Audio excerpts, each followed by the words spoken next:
You set a goal, you feel motivated, 3 weeks later you've quit. Sound familiar?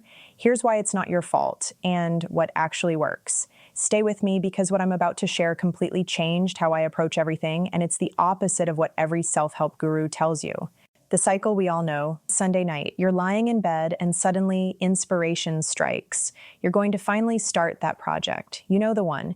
Maybe it's the YouTube channel you've been thinking about for months, the online business, the podcast, that app idea, the novel. Whatever it is, this time is different. Monday morning, you're on it. You create a detailed plan. You break everything down into phases. You download all the right tools. You maybe even tell a few people about it. Week 1, you're crushing it. Week 2, things are harder than expected. Week 3, you've opened that project file exactly 0 times. And now you're stuck with that heavy feeling in your chest. Guilt. You see other people succeeding and think, what's wrong with me? Why can't I just stick with something? Here's what's actually happening, and it has nothing to do with discipline. The identity gap. When you set a big goal like starting a new project, you create what I call the identity gap. On one side, there's who you currently are. Let's be real. Right now, you're someone who hasn't started that project. You're someone who works a regular job, follows a routine, and spends their evenings scrolling or watching Netflix. On the other side is who you need to become to achieve that goal. That version of you wakes up early. They're disciplined. They create content consistently. They don't procrastinate. Here's the problem. These are two completely different people. And every single day, your current self wakes up and tries to behave like your goal self. But it feels fake because it is. You're essentially asking yourself to role play as someone you're not. Your brain is smart. It knows you're lying. So what does it do? It resists. It produces procrastination, self-doubt, that voice that says maybe later, that sudden urge to reorganize your entire room instead of working on your project. This isn't sabotage. This is your brain trying to protect your sense of self.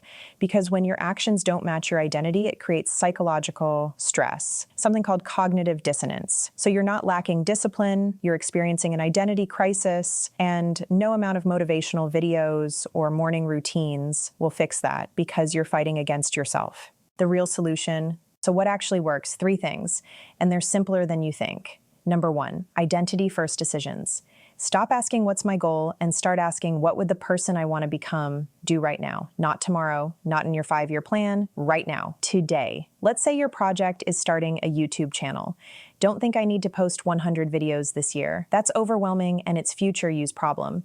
Instead, ask what would a YouTuber do today? Maybe they'd write 1 video idea, maybe they'd record 30 seconds of test footage, maybe they'd just watch a tutorial on lighting. See the difference? You're not trying to become someone, you're just acting like them for 10 minutes.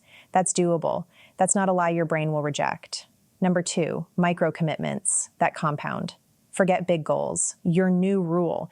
1 is better than 0. 1 minute of writing beats 0. 1 push-up beats 0. Recording 1 sentence for your podcast beats 0. But that's not enough to make progress. Yes, it is, because you're not just making progress on the project. You're making progress on your identity. Every time you do that tiny action, you cast a vote for the person you're becoming. And your brain? It starts to believe you. This is how identity shifts happen. Not through massive action, through consistent proof. Number 3, system design over willpower. Here's the truth nobody wants to hear. Willpower is overrated. It runs out. Motivation fades. You know what doesn't?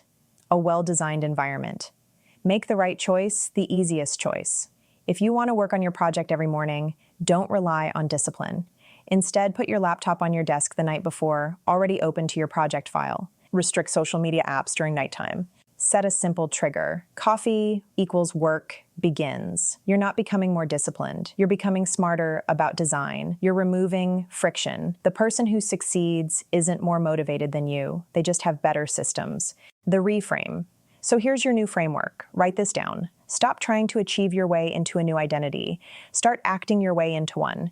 You don't need to have it all figured out. You don't need a perfect plan. You don't need to become a different person overnight. You just need to ask, what would that person do today? And then do that. Once. Just once. Tomorrow, ask again. That's it. That's the system. Identity first, micro actions daily, environment designed for success. So let me ask you, what's the project you've been avoiding? What's that thing you keep saying you'll start someday? Now ask yourself, what would the person who's already doing that project do today? Not next week. Today. Maybe it's 5 minutes, maybe it's 1 step, maybe it's just opening the file. Do that, just that, because one is better than zero, and every action is a vote for who you're becoming. Stop setting goals, start building identity. I'll see you in the next one.